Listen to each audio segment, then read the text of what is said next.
Hello and welcome back to VGC for this special edition of VGC the Video Game Podcast with one Jason Schreier. Jason, how are you? Hello, thank you so much for having me, Jordan. Of course, you're the number one podcast guest in the games industry at the moment. I've not listened to a single podcast this week without you on it. That's what I'm trying to do. It's a media blitz. I gotta get my book everywhere. Gotta talk about it. Gotta talk Blizzard. It was actually quite helpful because listening to all of them, I was like, okay, I can take that question out. I can take that question out. I've got to try and I want to get keep something. You on your toes. Yeah, the people who I'm talking to later in the week have to really spice things up and ask me questions I haven't been asked before. Yeah, it's fun. You get to stay on your toes.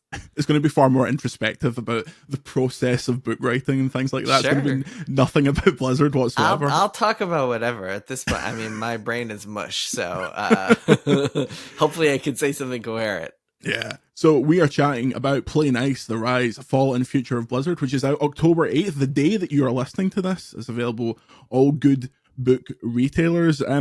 Jason, for someone who listens to the podcast, who's perhaps not familiar with your previous books, even though I talk about them all the time because it's all I listen to on flights. I've listened to the audiobook of all your previous books about 50 times. I appreciate that. Thank you.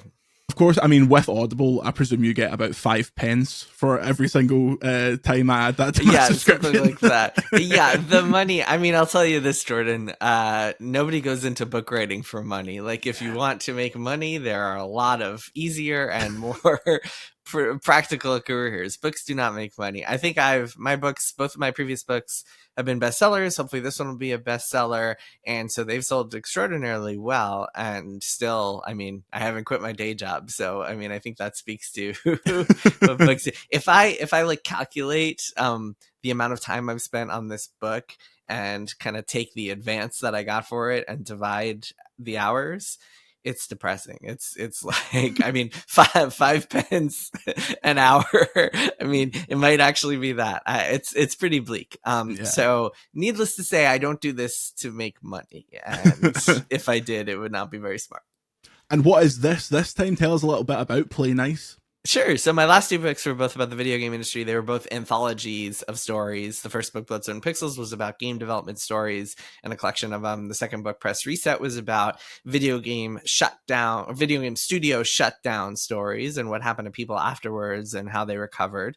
And this book is a single story. It's about the rise and fall of Blizzard Entertainment, which is a company that I think is probably the most beloved company in gaming, not named Nintendo. I think that's fair to say. Company, of course, behind Warcraft and Starcraft and Diablo and Hearthstone and Overwatch, and the fact that they're responsible for that many hit franchises itself is something of a miracle. And of course, they've had a turbulent last few years. They've had some struggles. They've had kind of a fall from grace. Notably a lawsuit that accused them of sexual misconduct and discrimination, and then they were sucked into the Xbox machine in a $69 billion acquisition. So needless to say, this story has some twists and turns, but it starts from the very beginning. It starts in 1991 when Blizzard was first founded by these 2 college students who just wanted to make cool games, like thought it would be fun to start a games company. They were like, well, screw it, if it doesn't work out, we'll just get stable jobs at IBM or whatever. And just goes from there, goes through the book goes through the entire history of the company, how they made all these mega franchises, the kind of the creativity and the struggles and the ups and downs along the way. It traces the business end, it traces the culture end, it kind of intertwines those 2 aspects of the story, and then it takes you all the way through the rise of World of Warcraft and Blizzard's transformation into an empire, and then leading to its fall from grace. So you mentioned it there, a turbulent time indeed. Where in the turbulence was the deal done to sign this book, and why was this the time to tell that story? Yeah, it's interesting. The book has actually evolved a lot since I originally signed it. I started working on this book. I officially started working on this book in March of 2021, about 2 months before my last book, Press Reset, came out. And I pitched it and had this original idea in my head that it was going to be a book about the Activision corporate takeover of Blizzard. Basically, what started happening in kind of the mid-2010s and really culminated in 2018 when Activision was coming in so hot and heavy in Blizzard's operations that Mike Morhaime, the CEO CEO and co-founder of the company, stepped down as a result. And none of this stuff had been really previously reported, other than I had written a couple of things about it on Kotaku, but it was pretty light on the details. And so this was an opportunity, I thought, to really dive deep into that. And then about 4 months after I first signed this book deal, California government sued Activision Blizzard for sexual harassment and misconduct, and that just sent us on this cascade of crazy events. The Microsoft acquisition, all of the regulatory battles, and all of the other wild things that happened after that, walkouts and petitions and all sorts of craziness. So needless to say, that also became part of the story as I was reporting and talking to people. And then the other thing that happened is, as I was interviewing people who were at Blizzard, I felt like the early history of the company, which I had originally thought would just be a very small part of the book, that was so interesting and so kind of reflective of how Blizzard became what it is today, that I felt like I wanted to include that too. So the book really expanded from just focusing on this corporate warfare battle, which is still in there in a big way, but now it's way beyond that. And it's now we're tracing Blizzard's entire history and going through the modern twists and turns and the corporate battle and all sorts of other stuff in there. So it expanded a lot beyond my kind of original vision for it. I think when anyone hears the concept of a book about Activision Blizzard in the past couple of years, they would assume that the portrayal of Bobby Kotick would be a simple one, an arch villain, the man you blame everything for. But in reading the book, it didn't entirely come across like that. There are moments of levity. There's moments where he seems to really be on the ball about what he's doing. And I wanted to know how you approached that portrayal and the knowledge that you will write some things in this book that people that are staunch haters of Bobby Kotick will perhaps think is painting him in a brighter light than you would expect. Yeah, I think so. I think as a journalist, it's really important to not see the world as heroes and villains. I think it's really important to kind of try to look at the humanity in the people that you're writing about, and try to understand them. Because if you're writing about somebody and you're just kind of gonna make them out to be a cartoon villain, you're not capturing the truth. Nobody is that way. Nobody everybody has their own perspective. Everybody thinks what they are doing is right, even if they have a twisted view in the world, like a mass murderer or something. It is helpful to get inside their head and understand why they're doing the things they're doing. And in this book, I think that despite I think a lot of people vilify Bobby Kotick, and I think they have very good reasons for doing so. And I think that I don't think people are going to walk away from this book feeling like, oh man, I really misunderstood Bobby Kotick. He was a good guy all along. But I think it's very helpful to try to get inside his head and see his kind of his rise to where he is today, how he took over Activision and turned it into one of the biggest video game companies on the planet, even before merging with Blizzard. And then I think in order to understand why Activision and Blizzard were like oil and water, why they were so at odds with one another, you have to understand Bobby Kotick's perspective on how games are made and how he sees them as commodities. And I think that just seeing that as a bad thing without seeing the nuance there is not not a good way to look at the world, because you kind of are just going to be ignorant if you see things that way. I think it's very clear to me that even though Bobby Kotick's position and his perspective was very extreme, he also he built this business into a massive he grew his business in a massive way. And it's very helpful to look at how that happened and why that happened, and how much different it is from the way that Blizzard built their business, and why the two companies just could not get along as a result. And yeah, I mean, talking to people who have worked with Bobby, and I think this is another interesting kind of detail, is a lot of people describe him as ruthless and cold and calculating as a business person, but also could be extremely warm and generous to people and give people gifts and secretly pay for an assistant's vacation or something like that. People would describe it as he expects me to work crazy, like be available all hours of the day. He'll rebuke me if I make a typo. But if I ever need help, I could call him up and he would be at my house in a minute, like finding me the best possible doctor in the world. Or like he would, when COVID hit, he would like personally like reach out to hospitals and like get people like in the right position and like try to help people in a big way. Some people, the people who really hate Bobby Kotick, would argue that that is itself is kind of a Machiavellian tactic that he uses to ingratiate people. But I mean, putting that kind of perspective aside, I think that you have to look at the complication, like to really understand people and what they're doing. You really have to look at all aspects of it. And for me as a reporter, it was very helpful to talk to people who were around Bobby, people who knew him and had interacted with him a lot, to kind of get new perspectives that I think that people who completely detest Bobby would not necessarily want to share. And I think capturing it all, it just helps you understand him. Even if you're going to come away from this book hating Bobby Kotick, which I'm sure many, many people will, it's like it still serves you better to have a deeper understanding of how he operates and what he does, and the kind of the human behind that kind of the face you see with the devil horns memed everywhere.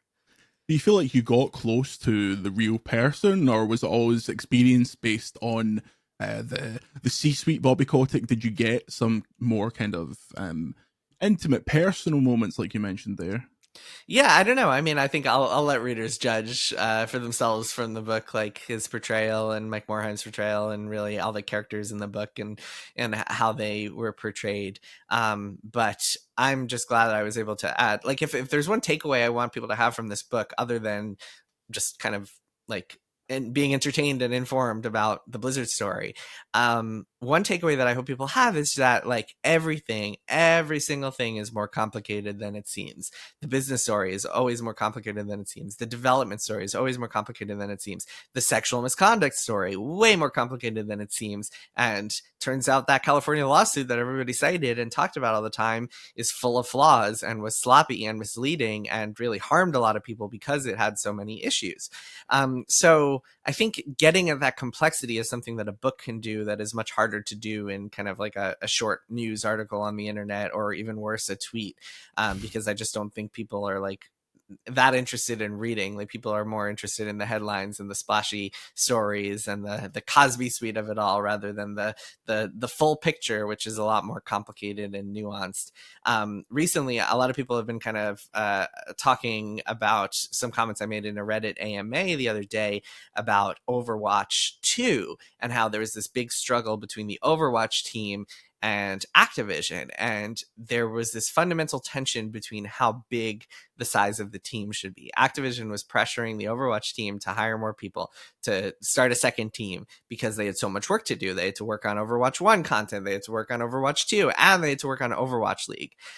Whereas the Overwatch team was resistant to that because they really felt like their culture was special, and they felt like adding a bunch more people to their team, they would lose something along the way. They would lose their culture, they would lose quality control, there would be a lot of detriments to that process. And so I saw some people kind of taking one side or another in arguments. And to me, I don't really think this is just kind of two different perspectives on how to run a business and how to make games. And it just shows you that this is a lot of these conversations and these questions are just like people trying to do the best based on what they know and what has worked for them in the past or what hasn't worked for them in the past. And there are no easy answers. And that, I think, is what I hope people come away from this as a takeaway, is like nothing is simple, nothing is easy. A lot of people in this story are just trying to do their best to do cool stuff. And unfortunately, some of the time, especially in recent years, it has not worked out.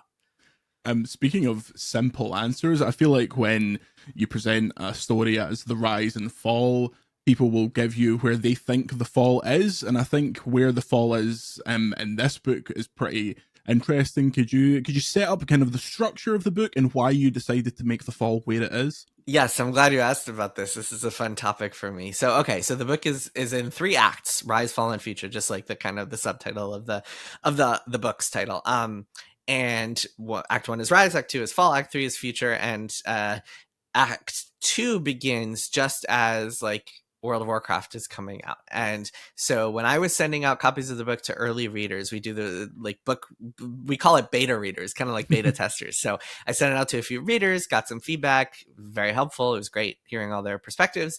One of the bits of feedback I got from a couple of people was, hey, the fall is a little too early here. Like, shouldn't fall be like closer to like 2017, 2018, when like all the disasters started happening for Blizzard, when they really started to struggle? And I was like, interesting.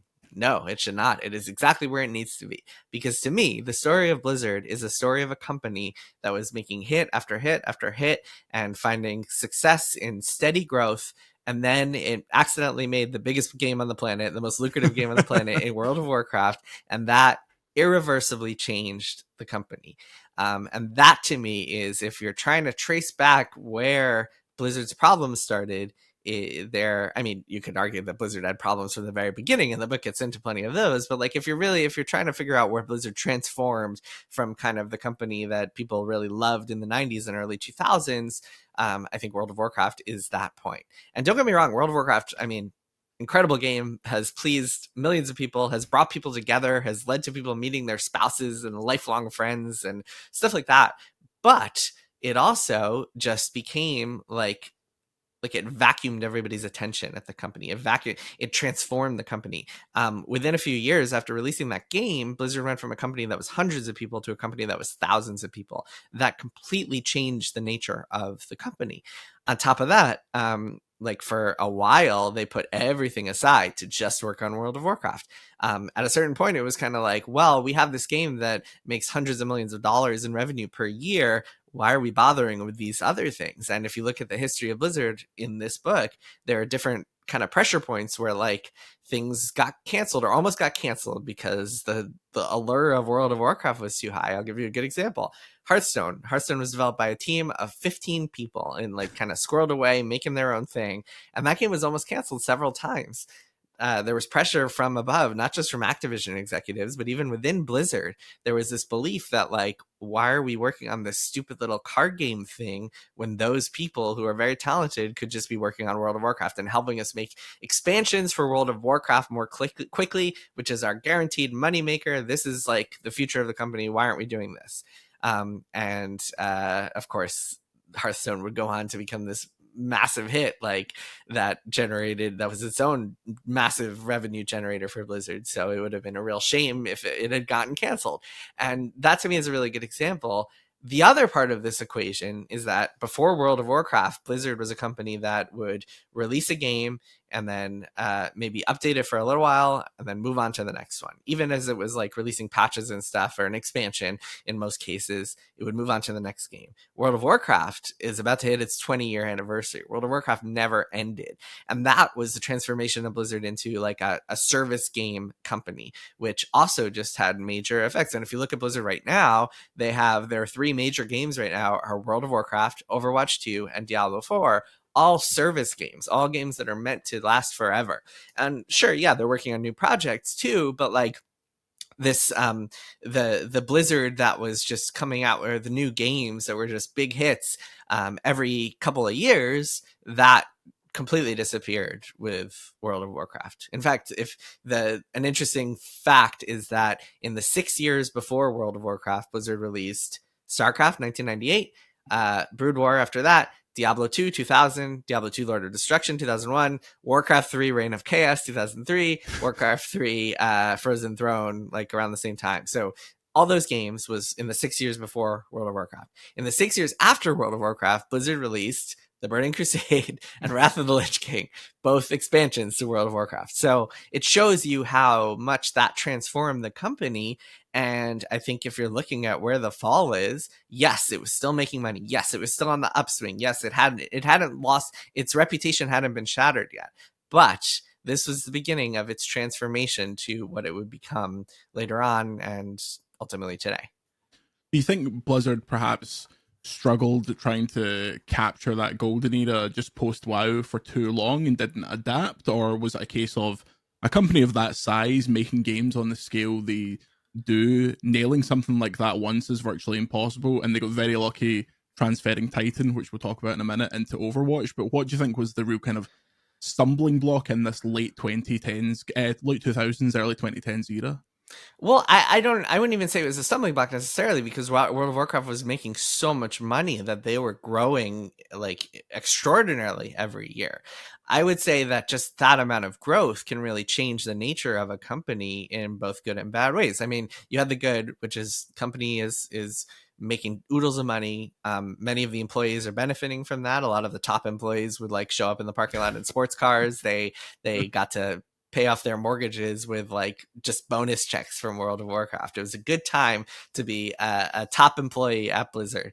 They also started getting famous. They would go to BlizzCon and like fans would be lining up to get autographs from Blizzard employees. It was turning them into rock stars, which would have its own kind of like cultural repercussions as well. But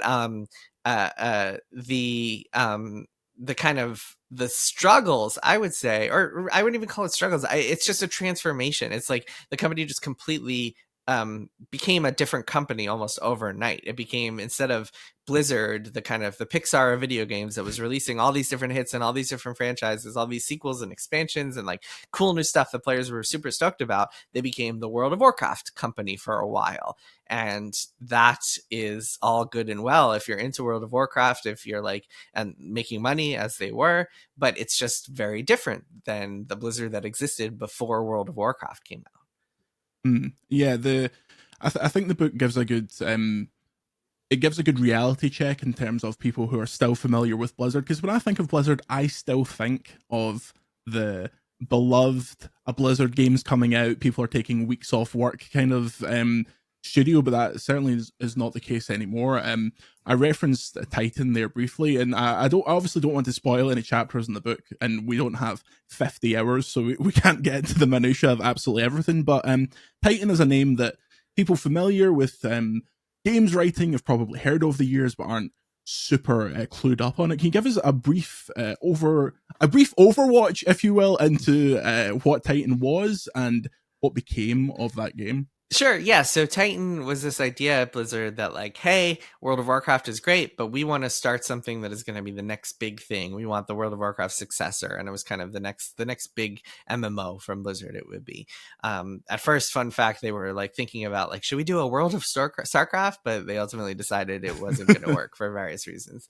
And so it was a brand new IP. It was like set in a near future. I mean, you look at Overwatch, you can see the setting for what Titan would have been, but it didn't come together for all sorts of reasons that the book gets into, mismanagement and kind of like all sorts of struggles with the pressure of surpassing World of Warcraft, which another problem that I was kind of alluding to earlier, which is that like World of Warcraft just haunts everything in all sorts of ways. And here is this team tasked with surpassing it, which just imagine the pressures there.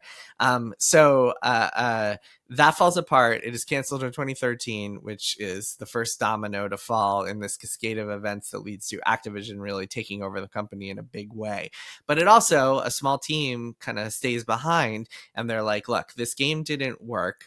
What Titan was trying to be, it was trying to be like a blend of a shooter and like an Animal Crossing / Sims like simulation game. So you would play as someone who like was a shop merchant or like a farmer or a fisherman during the day, and then at night you'd turn into your superhero outfit like character class, and then you'd go and kill enemies. So like there was a character class called Jumper that was kind of like a zippy speedster that could teleport and shoot people, would later become known as Tracer.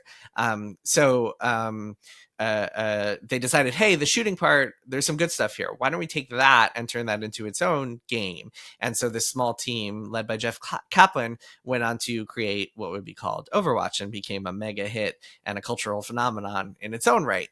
So Titan did lead to something pretty good for everybody all around, but the 7 years and $80 million that they spent on that project, I think were seen as a pretty big cost. And worst of all, was the opportunity cost. Because like to someone like Bobby Kodak, who's looking down and being like, what the hell is going on here? Why is this canceled?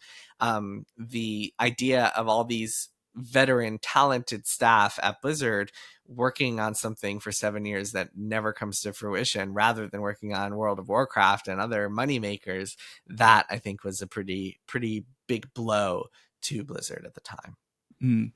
Titan, alongside a lot of other cancelled projects, get referenced in the book, and in the past couple of weeks, as stories from the book have been serialized across websites, people seem to be incredibly surprised by just how much gets cancelled. Do you think that because of the way games are made, that stops the games business being like the movie business in terms of how far ahead things are announced, how open it is? I feel like the general reaction to um, maybe a modern studio is like, oh, they're only making X, when in reality they're making tons of things you never hear about. Yeah, it's interesting. I think Blizzard has been they've said before in interviews and such like that they've canceled some 50% of their projects. I think that number might be even higher today. So it's not like they're keeping it secret that they cancel a lot of stuff. And I think that's, if anything, that's like one of the secrets behind their success is that instead of just being willing to put out bad games, they'll cancel them, or games that feel inferior or don't feel like Blizzard games. And a lot of times they salvage. I mean, so Overwatch came from Titan way back in the day. Blizzard was working on this project called Nomad that just wasn't coming together, and nobody was really excited about it. They worked on it for a year, maybe less, and then they all decided to pivot to what would soon be called World of Warcraft. So that also worked out. So a lot of times, like, canceling games isn't necessarily a bad thing. I think that, like, it's interesting. We, as video game enthusiasts, tend to kind of get this idea in our head of canceled games as like these perfect, like encased in amber things that people never stop talking about. Scalebound, I think, is a really good example of a game that nobody shuts up about, and that's just because it was canceled, and so it lives on forever as this perfect what could have been in our heads. Whereas if it had actually come out, it might have been like a mediocre, like glitchy mess that nobody ever talked about again. But because it was canceled, it just would go on to be perfect in our heads. And so I think I think we glamorize canceled projects a Mm. lot more than than maybe we should.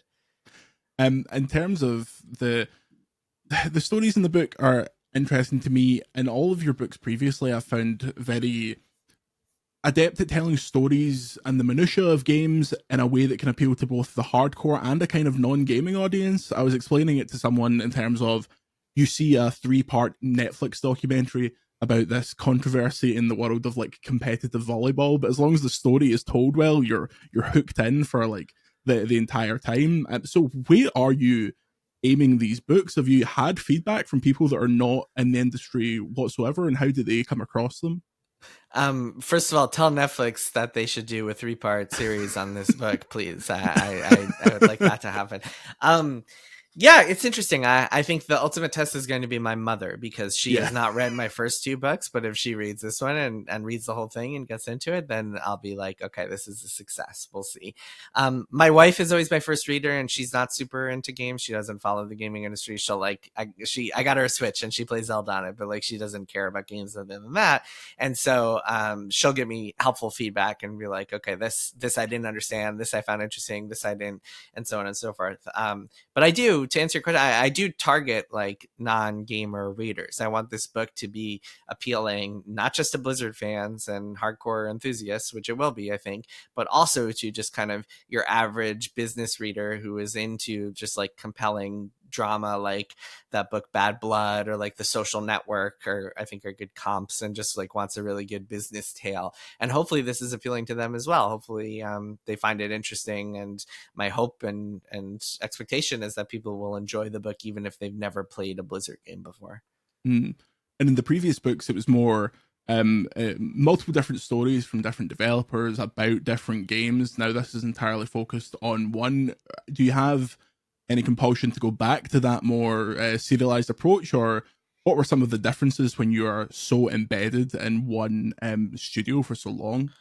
Yeah, I like it better. Well, this latter approach I prefer, because you can really take time to explore the nuances and have kind of recurring people and characters and themes and stories. And I enjoyed this approach much more. That said, I mean, I always want to do something new. Like, I never want to do a book that if anytime I set out to do another book, I never want it to feel like my previous ones, and I always want kind of new challenges. Otherwise, to me, there isn't really much point in doing it.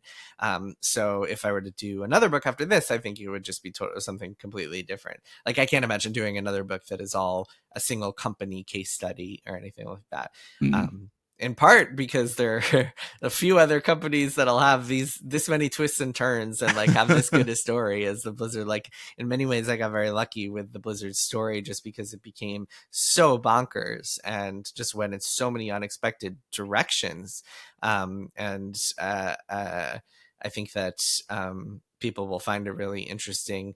Some of it was heartbreaking, and I have to talk to people who were like then laid off when Microsoft took over. It was really just, it was really horrifying. I really felt for those people.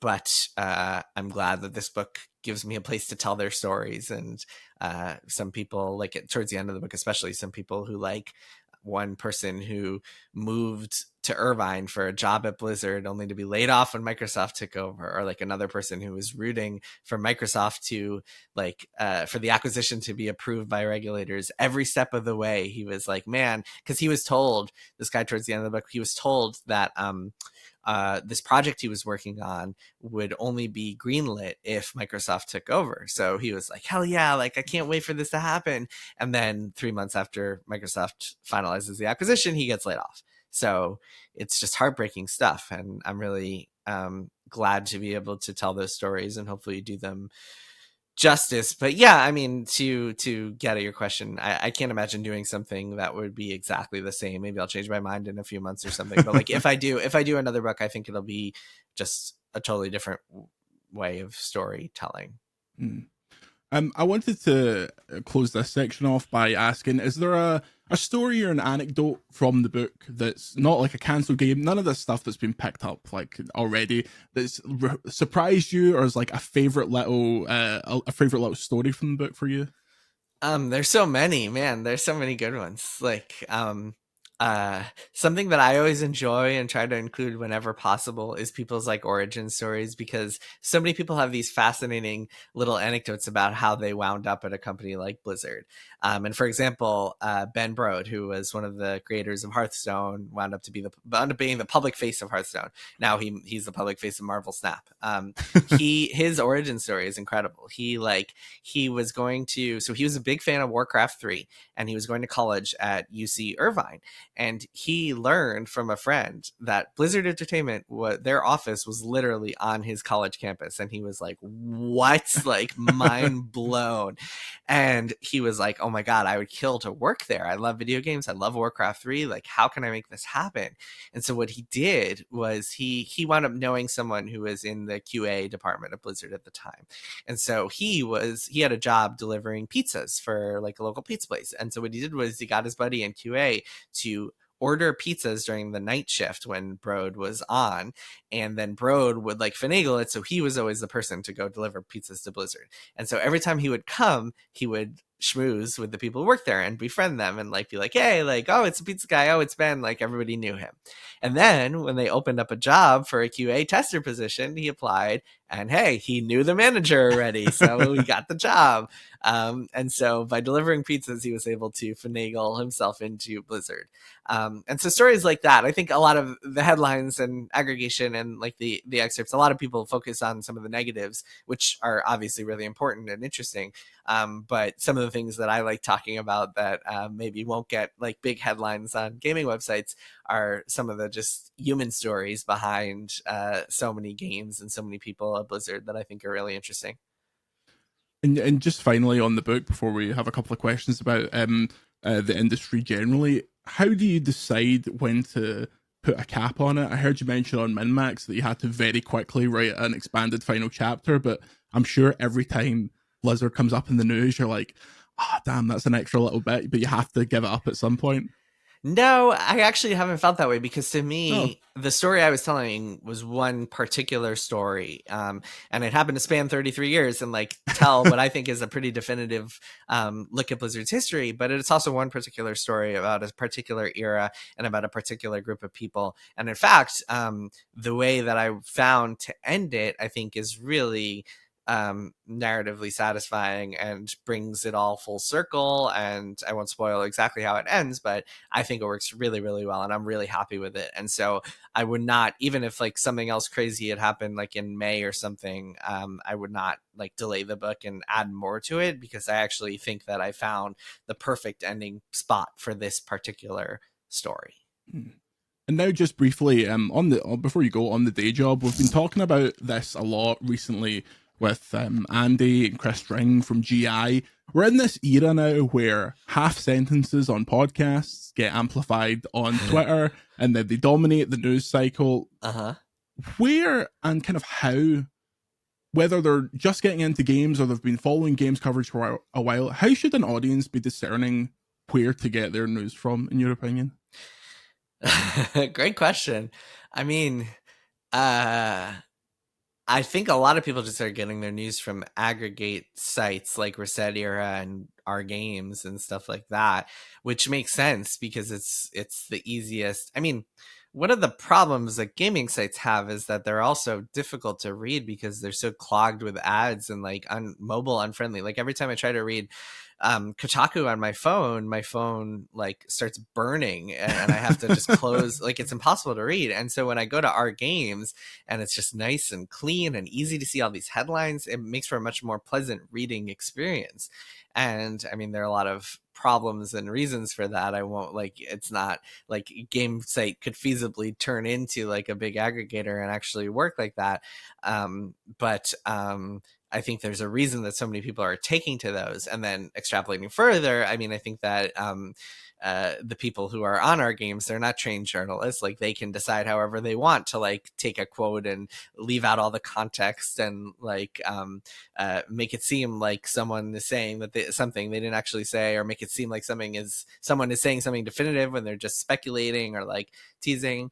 I think that it's tough, and it annoys me too when people do the same thing to me. That said, I mean, as journalists and people who speak on podcasts and people who are writing things, I mean, it's people do themselves no favors by doing the like wink, wink, hint, hint. Do I know this? Maybe I do. Maybe I don't. That sort of stuff. I think that stuff is going to inevitably like drive people crazy and get people going off the walls. So I think there's a balance there for sure. I mean, I do this for a living, so I read my gaming news everywhere. Like I try to keep up with all the major sites. So I don't know if I'm the right person to ask for like the best gaming news habits. But I can see why a lot of people are just relying on the aggregators, and hopefully they're at least clicking through to the articles and not just reading like the summaries on Our Games of what people are saying. And you are working now for a big legacy media brand, but you came up in traditional games media. I wanted to ask first of all, what you think the future of the kind of trad games media space is, and why more legacy brands haven't hired for your position. Great question. For the second part, I mean, some have. The Washington Post has a games reporter. Bloomberg, we have 2 games reporters. Washington Post had more, but didn't work out, unfortunately. The New York Times is the one that doesn't have a full-time games reporter, but they at least recently have started doing a lot more freelance games writing, so that's been good to see. Yeah, I don't know why more websites haven't done it, other than people aren't reading those articles on those websites. Like that's the only thing that logically follows. And I think we've been able to build a nice kind of infrastructure at Bloomberg where we're able to break news and report original stories, and so people are actually reading them, which I think is allowed us to keep going and contributed to our success. But that's easier said than done.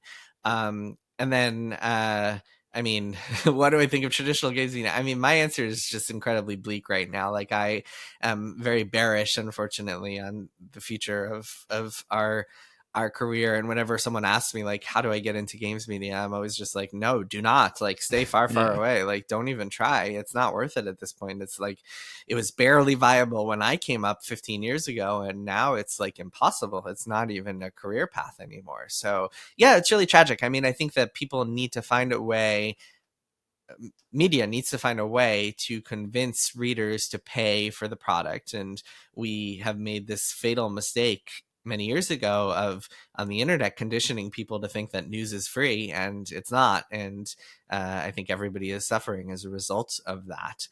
And yeah, I mean, hopefully more people can find ways to break free of that advertisement dependency and the Google SEO guide dependency and all the other kind of unsustainable models that they've been relying upon, because obviously they're not working. Every time when Google adds AI to their search, like half the gaming sites are just going to lose all their traffic. So it's really bleak and sad, and I wish I had a solution for it, but I don't. All I'll say is that, like, for those people who do like want independent, like want traditional gaming media to keep surviving, go and support things like the VGC Patreon and like other subscription other subscription models, because the only way to keep news alive is to pay for it. Exactly. Well said. That's a bestseller, telling you that, VGC patrons. Finally, Jason, what have you been playing this year? People can hear your video game thoughts on your podcast, which can be found where? Triple Click. You can find it wherever you listen to podcasts, the Triple Click podcast.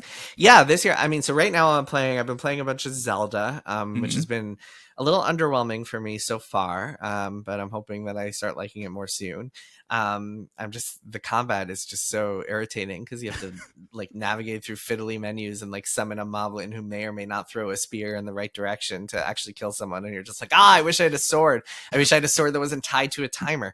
Anyway, I'm also playing the hell out of Metaphor Refantasio, which I can talk about more soon when the embargo lifts. And this year, I mean, I played everything from, like, some of my favorites of the year are Animal Well, Balatro, Final Fantasy VII Rebirth, a bunch more that I really enjoyed this year. This has been a good year for games, despite not being a great year for AAA and not being a great year for AAA selling what it was hoping, what these companies were hoping they would sell. It's been a great year for like creative little indies. Although I've also played a couple of indies this year that I was hoping would be great, and then were ultimately really disappointing. So that's been too bad too. But all made up for by games like Animal Well and Balatro. Excellent. Well, folks, you can go and read Play Nice, The Rise, Fall, and Future of Blizzard. When is the audiobook out? Do you know? October 8th, same day as so physical, hardcover, digital, and audiobook, all coming out on October 8th, same day.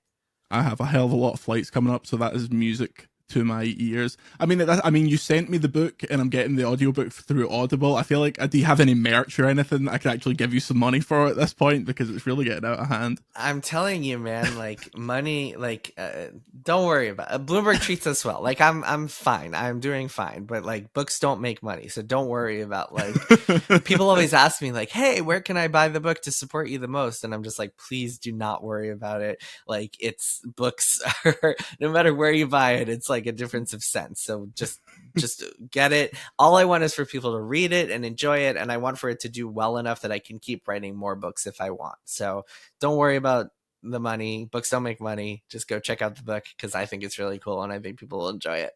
Excellent. Thank you very much, Jason. And thank you for listening and watching. You can get more from VGC on patreon.com/videogameschronicle. Until next time, we'll see you later.